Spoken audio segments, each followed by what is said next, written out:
Currently, I'm working on Centrist Side 7, which is going to drain me emotionally and physically. So I'm gonna do some videos in between, but I hope you're prepared for some low-effort content. So I think for the first time ever, I actually accepted an interview. I've been putting off doing an interview for a while just because I want to make sure that I'm articulate enough to not misrepresent anything that I believe. So I have been avoiding it for a while, but a couple weeks ago, I actually did accept an interview request with the website Know Your Meme. Now, if you've heard of Know Your Meme, you probably already know that it's centrist propaganda. That being said, I thought it would be a shame to not take advantage of the situation and propagandize a little bit. So I don't actually expect you to read the article because reading is kinda lame. So instead, I'm just gonna make a YouTube video about the highlights. The experience was pretty good. I think the interview turned out well. And in the future, I'd like to do some more stuff where I interact with the real world, instead of slowly going mad in this cell I call a home. Your first video, Flavor Crava, was a parody commercial for a fictional food product. What was the inspiration behind that, and was this your first foray into making parodies? Flavor Crava was a school project I made in grade 6 about a candy machine. The aim was to critique neoliberalism. In case you haven't seen that classic video, I'll link it in the cards. We all yearn to taste the delicious candy that the Flavor Crava creates. It's bursting with enough flavor to drive any person mad. Clearly, everybody wants to try this Flavor Crava, and yet at the end, when the number shows up, just call the number below. It leads nowhere. A dead end. There is no Flavor Crava. There is only the idea of the Flavor Crava. How old were you when you uploaded that first video, and how was the experience like? What did your parents think about you joining the platform at such a young age? I was around 10. My parents never had any concerns about me using YouTube. In retrospect, they probably should have, but that's neither here nor there. As you continued adding videos to your channel, how did your subject matter evolve over time? And where did you come up with the ideas for your early works? About a year and a half ago, Philip DeFranco shared my Shut the Fuck Up video as his secret link of the day. Ironic, acclaimed centrist Philip DeFranco would sow the seeds of his own destruction. Presently, you're best known for your political content. But were you always interested in politics in your younger years? When did you first develop a curiosity for it? I was always aware that there was no personal incentive to get into politics. That lack of incentive interested me because I couldn't understand why people got into politics at all. For example, let's say you had a business called, I don't know Your Weem.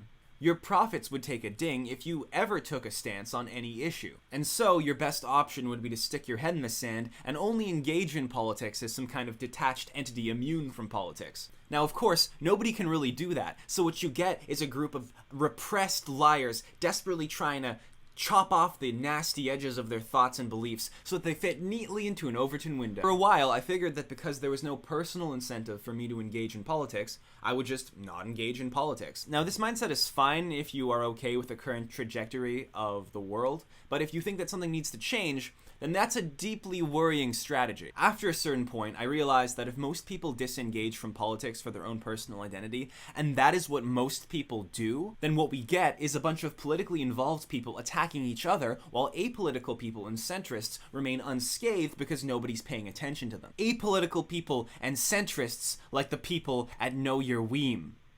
Hypothetically.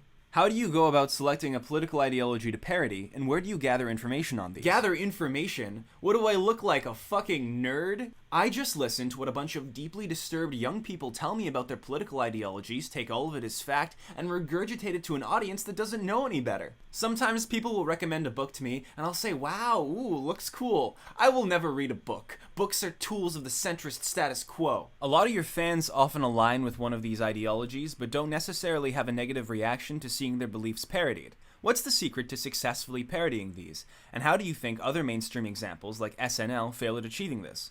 SNL assumes that the political landscape still functions off a basis of truth, which is, simply put, cringe. The issue with the libs at SNL is that they think they can just rationally poke fun at anyone whose beliefs stray from the status quo. What SNL fails to realize is that young people aren't looking at public debates, curious to see who has the better arguments. No. Young people have already solidified their worldview by living in an echo chamber for 10 years. Now, they're simply looking for a way to materialize their beliefs by any means necessary. It's not about truth. It's not about logic. Stop with that shit. When I make fun of an extremist ideology, I do it in the way that a friend might poke fun at a friend. When I make fun of a centrist ideology, I do it in the same way that SNL makes fun of Trump. What I'm really looking forward to is SNL's next skit, where Donald Trump just gets an AK-47 unloaded into him by Hillary Clinton as the audience cheers Black Mirror style. Now that's good satire. For those who respond negatively, what do you think they're missing? Anybody who has any kind of dissenting opinion about me at all is a centrist shill, paid off by the status quo to defend their own interests. There is not a single person who genuinely dislikes my work in the entire world.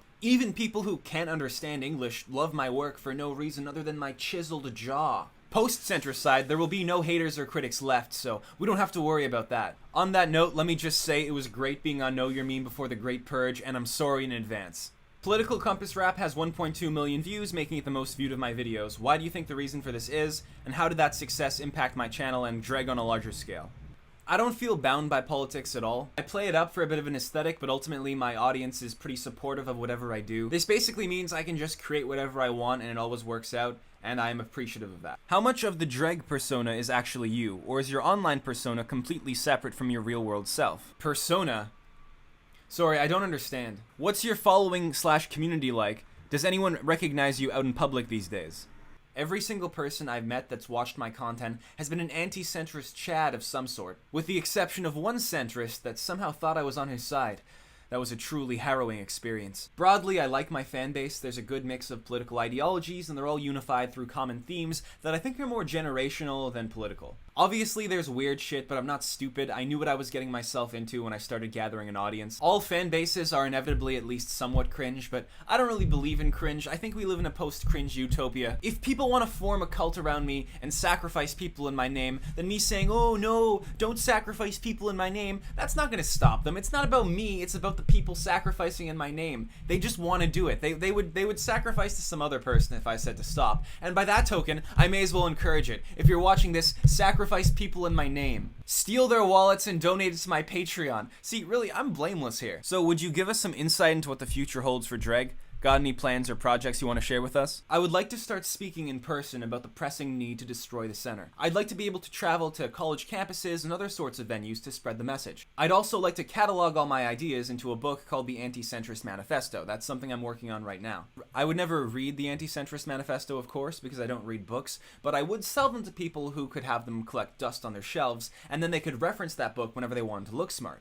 Beyond that, there will probably come a time when I've done everything that I want to do and said everything that I want to say about this topic. Through a slow, gradual process, I will probably evolve my content into something completely unrecognizable as to what it is right now. Phases like the one that I'm in right now are very much ephemeral, and I want to do a lot as an artist. I'm grateful for what I have right now, and I'm grateful for what defines me, but I don't plan to hold on to it for longer than I feel is necessary. Seeing as how your personal content often revolves around meme culture, do you have any recent favorite memes you'd care to share? Meme culture is so important that if an ideology has no way to reproduce itself mimetically, then the ideology is essentially dead. Posadism is a real thing because people memed it into existence, and I think that's a beautiful thing. But mercantilism? Not a lot of mercantilists out there, and you know why? It's because there's no mercantilist meme page. We noticed you recently turned yourself into a pickle for a brief amount of time.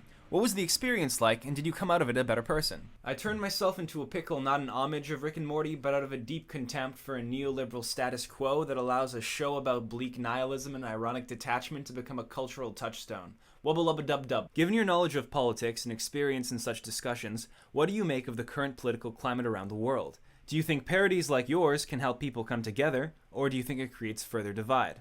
I hope it creates further divide. For those watching your parodies and videos, what do you hope people will take away from them? What do you say the goal of JREG is in a broader sense? Essentially to genuinely engage with politics in the world, avoid ironic detachment, align with who and what you believe in, even if it's inconvenient, annihilate the fetid neoliberal world order. I mean, it's all pretty clear if you're paying attention. Will you ever reveal your personal beliefs or ideologies on politics? Will the world ever know where Greg Guevara truly stands on the political compass? Greg Guevara is just another character. There is no sincere nugget of genuine wisdom underneath the layers of irony. The onion doesn't have a pit. You can peel back the layers expecting there to be something underneath, but once you peel away the last layer, there'll just be nothing. All that exists is the irony. And if that's the case, then everything I'm saying ironically, I mean entirely sincerely. Hello. Do you want to see me give a live speech in which I talk about the pressing need to destroy the center? Do you have access to a venue where I can give a speech? Do you have the funds to bring me to your venue, to your institution or location? Well then you should get in contact with me. You can send me an email or like a DM somewhere and let me know if that's something you want, because we can set that up. This is a bad time to be putting the idea out there, I understand, but once all of this is cleared up, I'd really like to just get started by traveling because it's something that I can't do right now, and it's something that I'd like to do. You know, I can't travel outside of Canada at least. So if you need time to set up the event, then you can get started on it. It doesn't even really have to be about anti-centrism. I just wanna leave my house.